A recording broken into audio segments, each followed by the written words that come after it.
If we're always transitioning, it sounds like it would be pretty hard to keep a balance on your life, which is what a lot of people are trying to do these days. Which is such a waste of energy. I don't believe in the word balance, except when it comes to if you're an acrobat, then I believe in the word balance. Or maybe your checkbook once in a while can be balanced.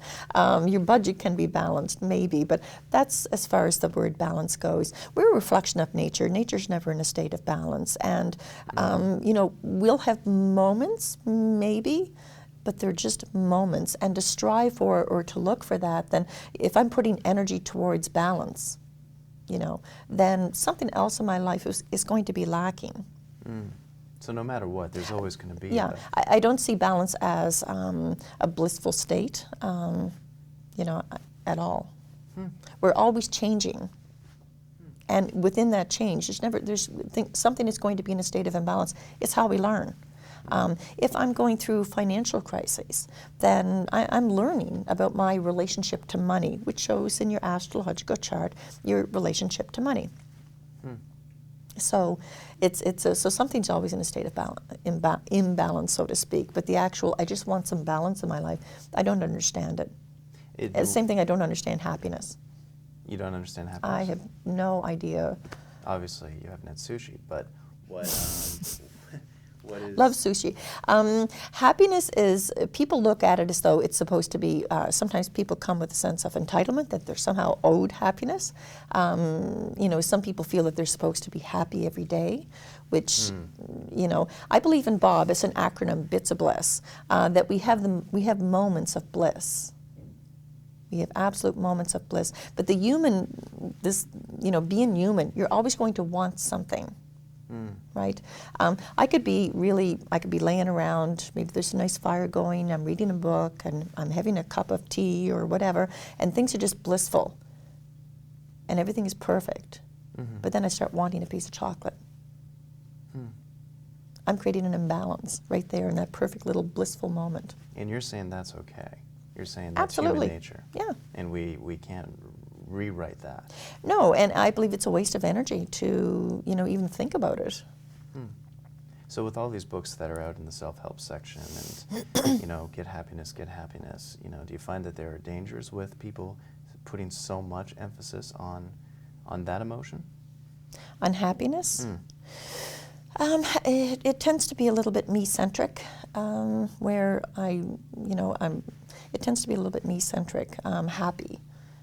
You know, if you're connecting, and that again, you know, I can't overstate the value of astrology, where the ability or to start accessing what your authentic desires are, what your authentic wants are, making the distinguish between want and need. Need is a very ego thing. A genuine want is a heart thing.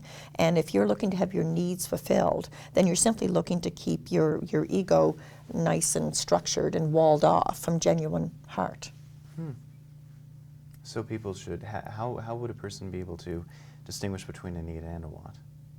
Well, it's a different feel to it. Need often needs the energy of fear, too, and desperation. And when a need isn't met, then we feel fearful and maybe a little bit desperate, right? And anxious. And anxious, those are all ego characteristics of ego. With want, if it's a genuine want, it's coming from the heart. It's a different quality, different texture, different smell to it altogether. Does it feel sort of like a part of you? Yeah. It's not separate from. Let's lean into fear for a second, because we talked about fear before. Everybody these days seems to, well, everybody's always afraid. You know, is fear a good thing? It's great if you encounter a bear in the woods. It's part of our survival mechanism, that we recognize a fear and we hopefully act on it. The bear, hopefully a tall tree, whatever. And people are very fearful these days, extremely fearful. I mean, there's an astrological reason for that, of course, as astrologers are usually really good at coming up with all kinds of reasons. But, you know, people are incredibly fearful these days. And people are looking for all kinds of ways to ignore the fear, becoming addicted to internet things, always needing some sound, some buzzy thing around. They can't be alone with themselves.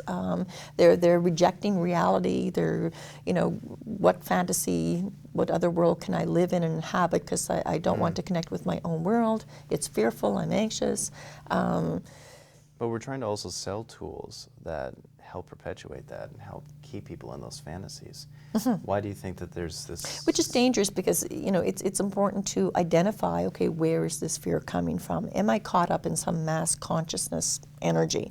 Is it my own fear? If it's my own fear, then I better, let's explore that. Let's dig around there a little bit. Do you think there's some sort of general reason why people move into that direction? You know, go online, play an online video game. Well, you know, it's a 5 hours distraction. day. It's a you know, it's a distraction. It's to keep them away, insulated from exploring their own fear. It may be too dark, maybe too scary. You know, they want some instant gratification. A number of months ago, I had a series of dreams over 3 nights, which were quite interesting. In the dream, I was being guided through different periods in history, and the person that was guiding me was wearing this cloak, kind of 17th century style, and I don't need to be spiritually romanticized into those kind of situations, but there they were, and they were taking me into different scenes, both personal as well as more mass, like different wars, where they all came from the energy of fear, or the perception of fear. All the things, the root of all evil to me is fear. Really? Yes. So what's? I believe it is what causes all the terrible things in the world. Why people can treat each other the way they do. It all comes from fear, or perception of fear. Because fear is a very important, useful, instinctual tool for us to have. And when you say perception of fear, what's the difference between fear and the perception? Well, I may perceive that I'm in my perception, which is a pretty faulty mechanism with most humans. If in my perception, I begin to perceive that you want to steal this chair.